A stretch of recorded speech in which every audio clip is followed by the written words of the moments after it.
Hello, everyone, and welcome back to Untier Talk. It's probably your favorite podcast, and if it's not, then actually, I probably don't take it personally. I'm Meg Zard, and that's Jad. What's up, guys? Very enthusiastic this week.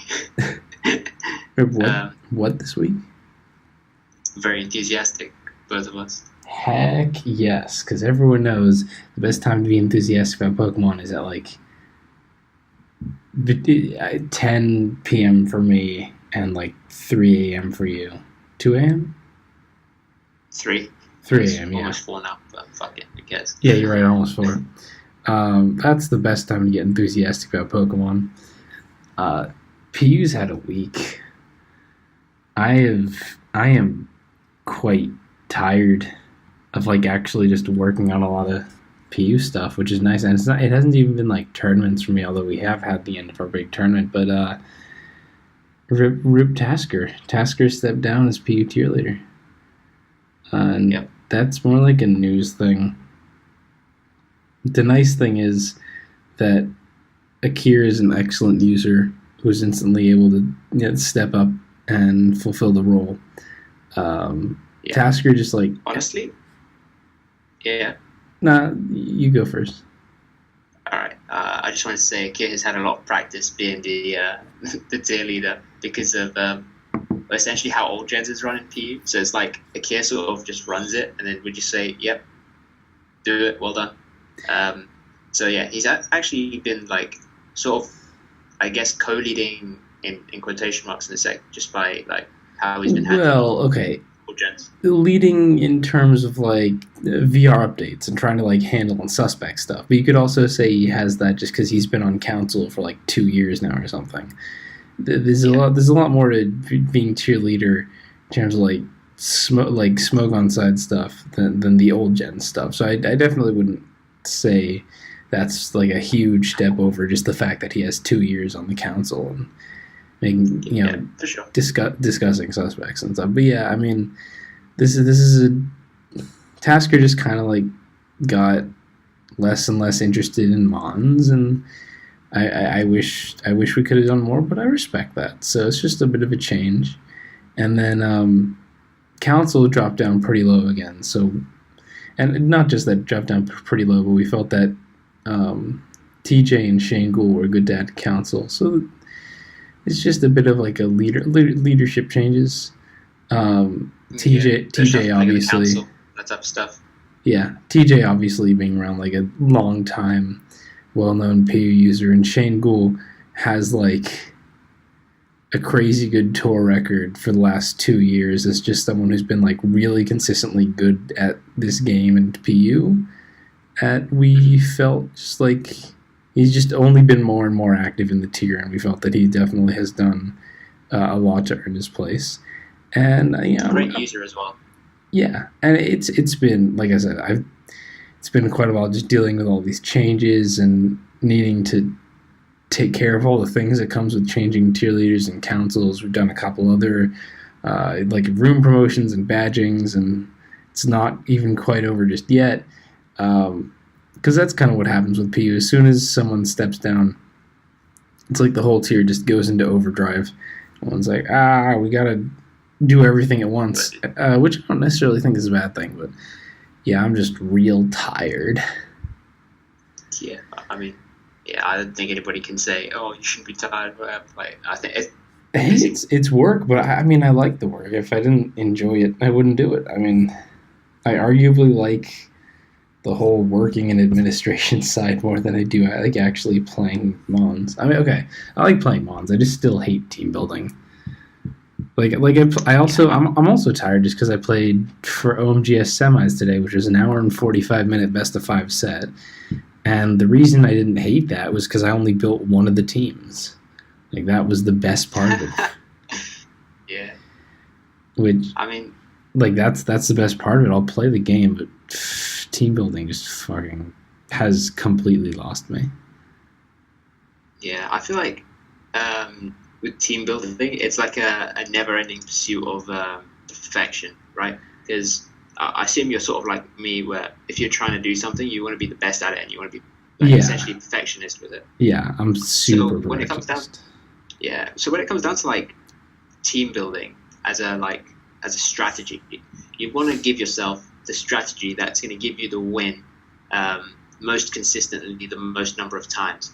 And sometimes, no matter how no matter how you build, no matter how you formulate it, no matter how you cut it up, you'll always be weak to something, and that something, that small like thing that you're weak to, just eats away at you, and you're just like, well, I can't use this team because if he brings this, I'm just going to lose. So not only that, but I just like have enjoyed less like the physical act of like looking through and trying to prepare for certain threats or whatever. I don't find that nearly as fun as I used to anymore.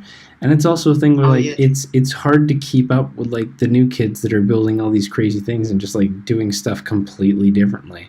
And that especially has been on my mind after the seasonal finals where we saw Katut winning from loser's side of grand finals. And it was like Katut did his thing where he brought teams that I would call like objectively have serious flaws, and I could never bring myself to use, especially the like Ninjask team that we're all like, God, this team is stupid and not good.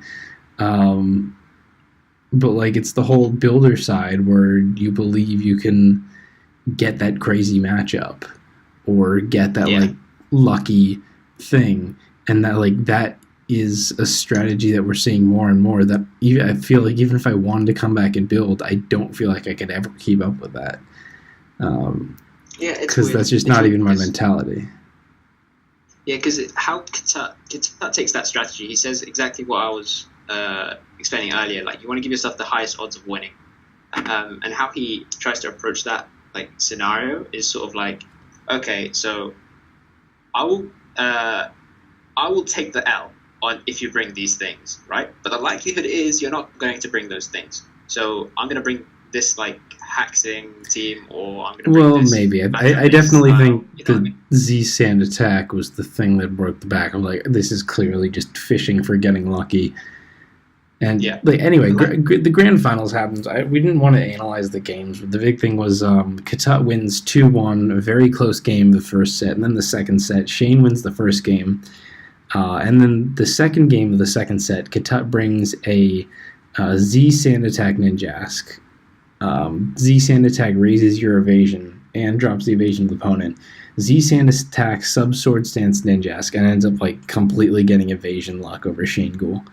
And Shane Ghoul's like, that's it, you just take the win. I'm not playing this. And like that was kind of the point where it's just where I'm going to bring like dumb shit and get lucky. And that's the point where I feel like, I don't know, it definitely made me reflect a bit on like what you do to bring teams and play Mons. Ultimately, like, it shouldn't be that big of a thing, but I don't know. It definitely had me thinking for a solid sec about like the whole team building thing, and almost made me like more convinced. I just like do not want to build teams whenever I can just not build teams. Yeah, I mean, that whole situation with Shane and Katut sort of made me think about a bit more philosophically about how I thought about Pokemon and like the reasons why you play the game. And it's almost a thing about like community approval. Like, you want to win games to prove that you're the best or you're really good.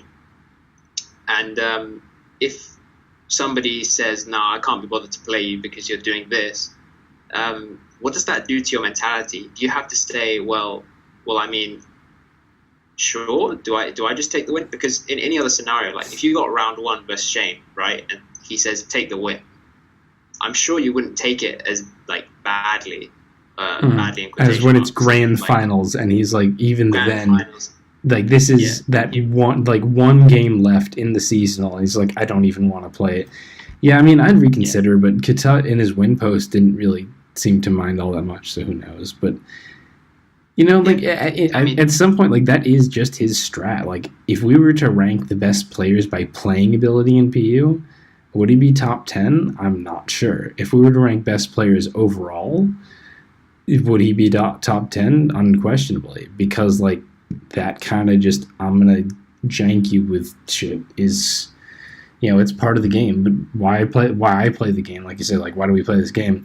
Is I enjoy competition, competitiveness. Every game I play, I take seriously and super competitively because that's what I like to do, and I just enjoy Pokemon and not just Showdown, but Nuzlocke and comics and the Pokemon Adventures manga and all that stuff. I just like Mons, so that's what it does for me, which is why I wouldn't really, I don't necessarily see the competitiveness in all the evasion stuff. And I'm a dude who plays anything goes, and I just still like take it seriously and tend to not use like Yeah, I mean, here's a strats question like to that. you. Like, if you thought somebody was disrespecting you to the point where you would quit in a grand finals game, do you think that there's like a moral like A moral high a question, ground. right? Yeah, I not a mean, if moral I high was ground, Shane, but I just wouldn't even. I wouldn't have been surprised that it was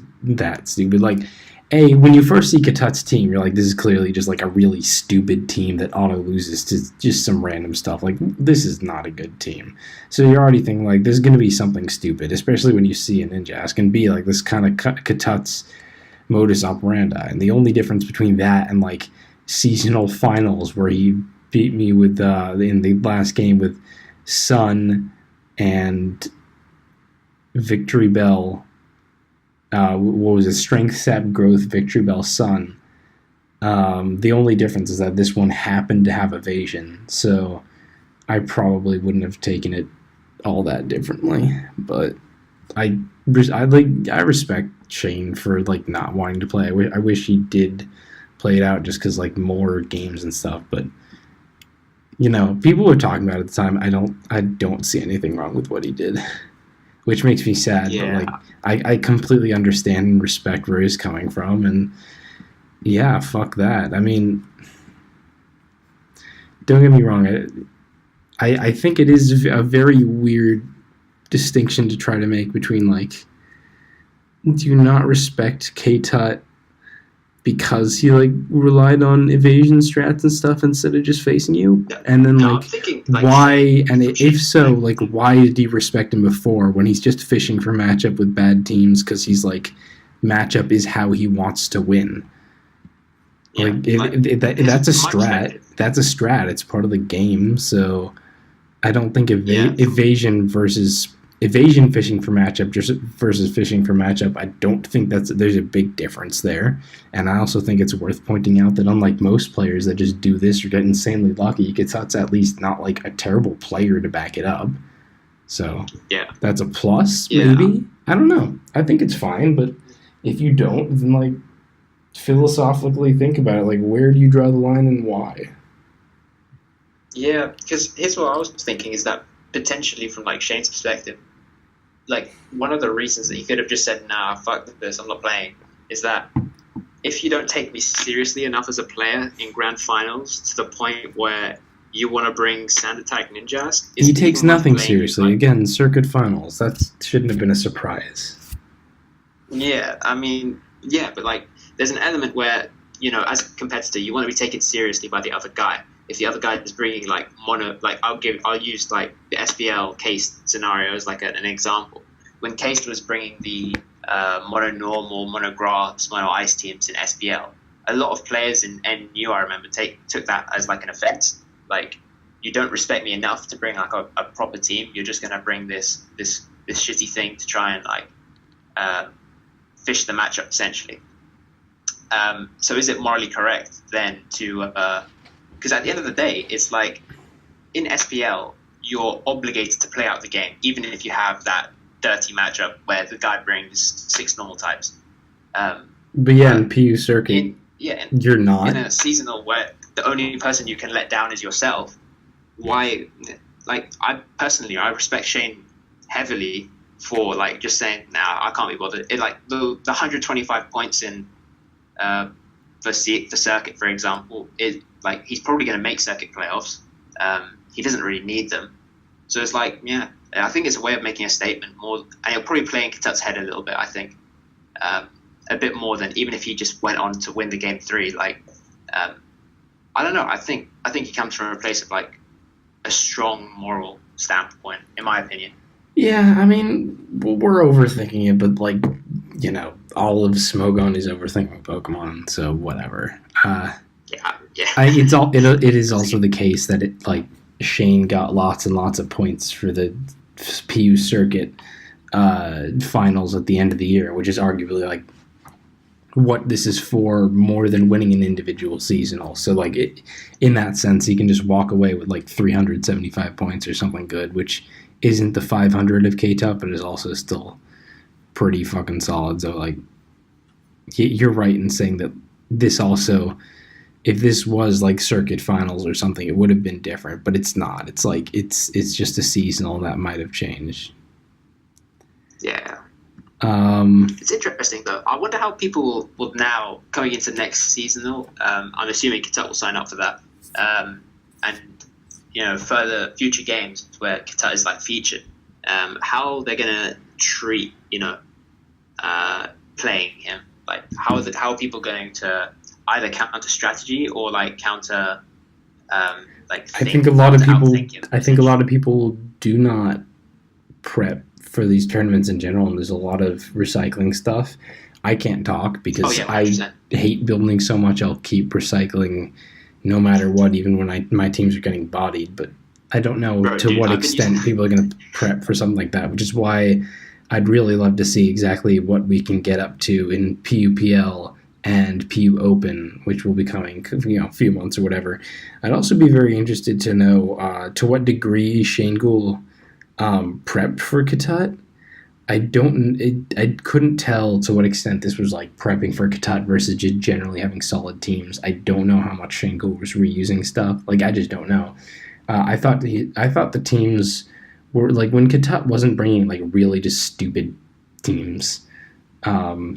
His stuff was at least interesting, and I definitely like Shane's stuff. There's a lot of Jellicent on both sides, which is I really want that to get used at all, so I'm happy with that. There's also, Pokemon is interesting, and just because there was a forfeit doesn't mean that we can't look at all the previous stuff. Well, don't look at the Ninjas game. That was just like Katat's team was just bad paraspam that also tried to use it was paraspam plus evasion stuff, but also in a way where like I feel like even before you get paras and evasion, he could just auto lose to like fucking well played Simisear. Even just I don't know, that game was that team was like. He said in his win post that he lost the previous 16 games or whatever. That was like the first time the team won. Like, you're damn right. It's a stupid team. I don't know why he brought it, but, like, it works out for him because shit works out for him in general. So, can't fault that. Anyway, I'm going to drop this comment. I'm going to edit my question. I'm going to put it in the Player of the Week post. To what extent did you prep for KTUT and / or jank shit for circuit finals? I would be interested to know that. Would you want to move on to the other larger topic, I guess? Or did you have any more to say on that? I'm not really, to be honest. Like, I think the series speaks for itself. I mean, I'm sure like most people listening will know what we're talking about. But if you haven't seen the series, go watch it. It's in the circuit tournament thread, part of the forum, whatever. So make sure you go see it, and you'll see sort of what we're talking about and why it's a bit more philosophical than like a straight up Katat beat this guy by matchup. Like there's a bit more of a backlog behind it. So yeah, definitely like look into it if you haven't already. I mean, Katat's whole thing is making people think. Evasion and hacks is the whole thing makes people think. You can get real deep. But something a lot less deep is that we updated the VR with just like a very short, pretty just basic kind of stuff. Nothing too surprising, but Yeah, we always recap these. Guzzlord got placed into S minus. It's real good. It's strong and it's fat and it goes on a lot of stuff and it pairs well with a lot of Pokemon. It's just like I don't think S minus should be terribly surprising to anyone. It's fucking Yep. Guzzlord and P. What do you expect? Yep. Let's see. We rose Electros a little bit because it's a pretty good mon. That's basic. And Kanto Eggy got ranked at D. I wouldn't have even bothered. Like, it can wall break in the same way that Dusclops can wall things, but I really have no respect for this mon. It's like, it's whatever. Yeah, I feel like at the point where we ranked Eggy, that was like, oh, we were thinking, okay, Eggy probably deserves to be ranked, for example. That was pre-Guzzlord dropping. So, like, that entire mindset, oh, Eggy's real. That was a pre-Guzzlord dropping mentality. Then it sort of Oh, translated yeah. I mean, over that into was the. also. I think I was the only one who voted against it, though, and I don't know why. It was like we never actually brought it up in chat. It was just like, hey, there's Eggy. Wait, why are you guys all voting for it? Yeah, we might Yeah. unrank it next time. And then, like, Aaron Boyer gets screwed because he already started the analysis. It's whatever. Drop side, mostly just some basic stuff. We got rid of Dust Noir. We dropped Gorgeist Super and Silvally Ghost because they weren't good before Guzzlord was in the tier. Honestly, I've nommed Silvally Ghost unranked the last 3 times, and every time it's just dropped a single sub rank, and I couldn't tell you why. People just like do not want to drop this mon for some reason. I respect Silvally forms. I like Silvally forms. I like water and dragon and fairy, but Ghost is just it doesn't do things. Blossom went down a bit because it's getting more blanket checked by like all the little sand slashes and stuff. Ursaring dropped a little bit because Trick Room's just falling off, but it's still like real scary and can work off Trick Room. Jinx dropped a little bit because no one uses it, but if anyone used it, I'd probably bump it back up again. That's just Jinx for Yeah. you. Those were the To be honest, I think drops. Jinx is in a. I was honestly surprised when I saw Jinx drop because personally I thought it was in a quite a decent spot in terms of the meta where It is. yeah, like it's like got a good wall breaking niche where it's a fast breaker. It can sleep things. It's consistent, I think, at breaking than a Lilligant, for example, where you know that's going to be prepped for heavily at the building stage. So yeah, it was interesting to see that Jinx drop. I definitely more so believe that it's still an A rank monster or an A minus rank, A rank, whatever you want to say.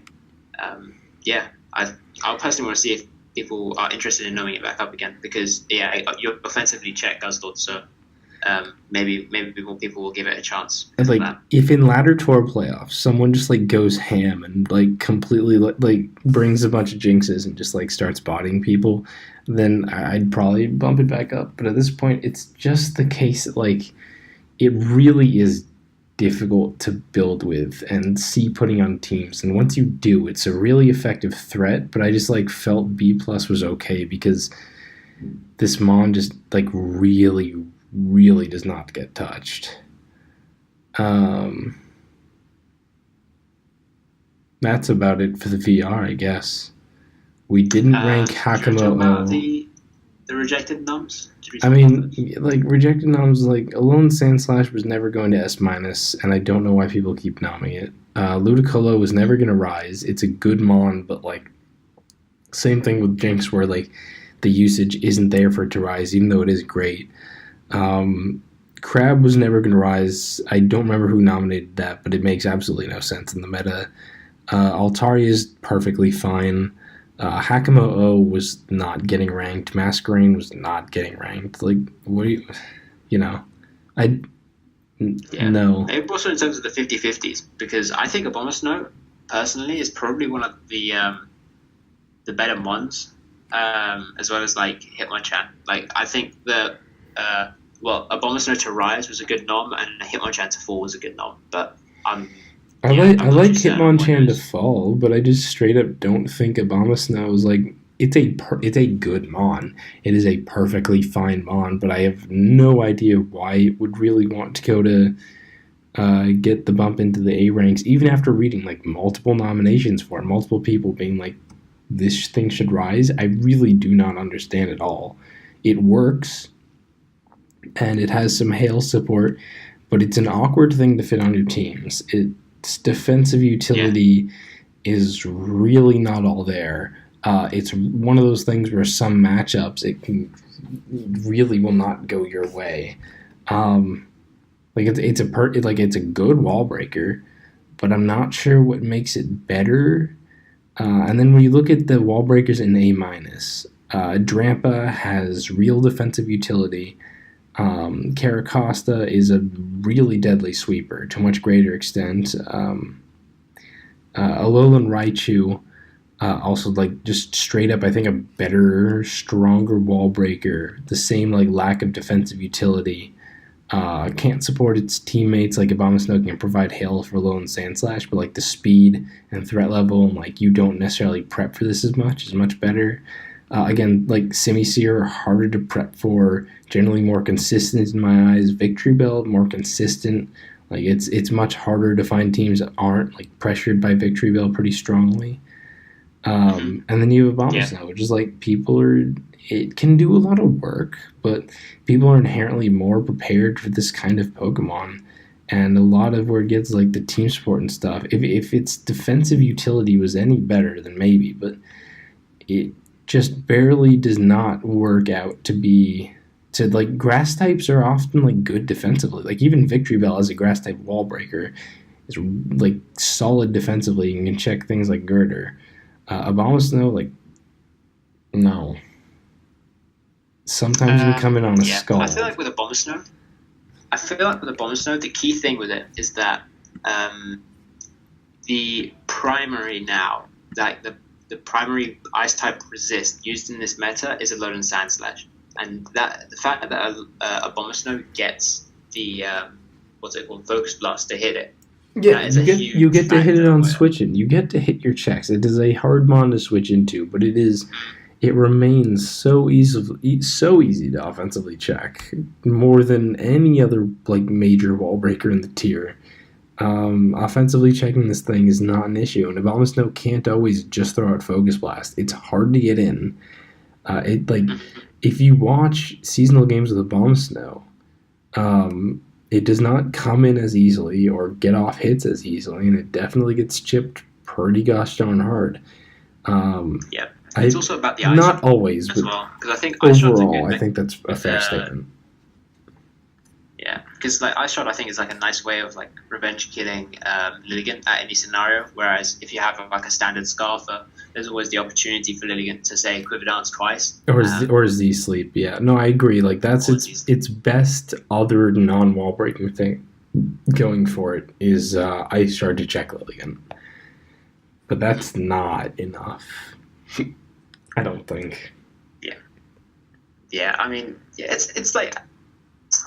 It's almost, I think in terms of the meta right now, if we could continue to see more like Lantern, for example, Alolan Sandslash in general, even Frostlass, because again, like Frostlass doesn't really have too much damage output as a thing. Quillfish as well, like Quillfish, they don't tend to run Poison Jab, so you might want to run like a Abomasnow could have used that. Yeah, so that is one nice thing about it. It does well versus all three spikers. That's one good thing about it, to be fair. Yeah, so I think the opportunity is there if the meta adjusts a bit more into its favor, which, I could definitely see it happening, but we just have to wait and see, to be honest, at this point. I agree. So with that, I think it's time to throw it to our only recurring segment on this podcast.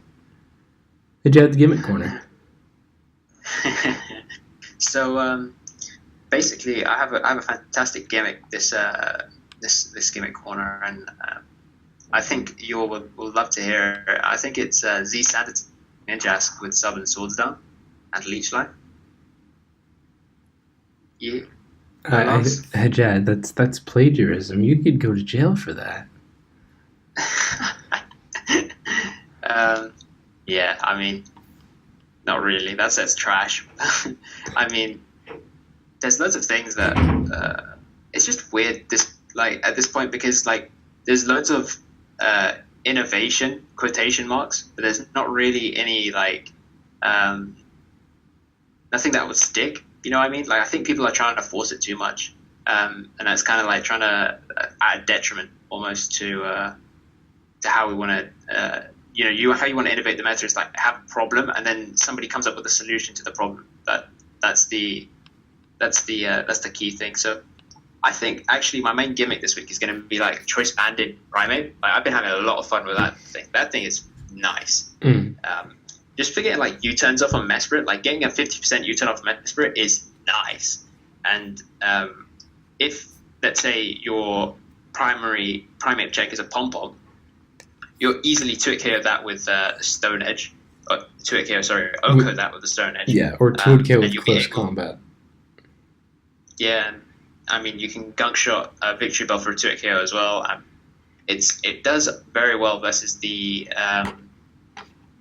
current fighting checks that are used in the tiers. So, yeah, I mean, even on like Tangela, like the extra U-turn damage, the extra gunk shot damage. Yeah, I mean, I think the pressure that you can pressure. I think the best way to sum it up is, if your game of Pokemon is perfectly played, then Banned Primeape is the best mon in the game. If you nail your predictions and you do not miss your 80% accurate moves, then Banned Primeape will just win you the game. Yeah, it's fantastic. Obviously, that's not completely feasible, but even then, it can still put in a lot of work when you like put yourself in a position to just click close combat or just spam U-turns. Strong U-turns, obviously, very nice.